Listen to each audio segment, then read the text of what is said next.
today I'm going to be going over my first major invention, the furnace. I made this thing a couple years ago, and it was a very long and laborious process. So I started off with this small thing. It's a bucket furnace. Its walls and lid are made from very old plaster of Paris, which is now rusted because it was reinforced with steel wool. And it has an old hole here through which a pipe would originally go through, attached to a hairdryer, so that air could be supplied to the fuel below.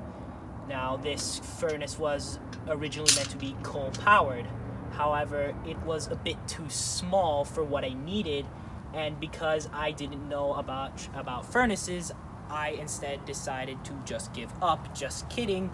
I instead decided to kick this one over and scale it up a ton, which led to this. Now, this new design is a trash can furnace, which is lined with ceramic fiber, which made this much easier to build despite being a lot larger. It can fit a lot more coal and is a lot safer to use, and holds my old crucible, which has been used many times and is now worn. There's a new hole which has been positioned for the pipe, which is shown here.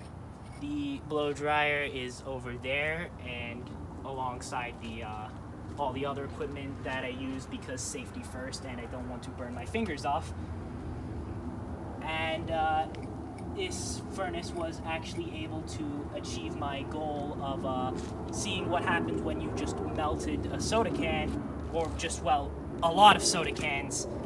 And since then, I've used it a ton to just melt anything I can find that could be melted by the furnace. Unfortunately, this thing takes a very long time to set up, so we're now going to cut to a point where the furnace had already been fired up and used. So, see you then.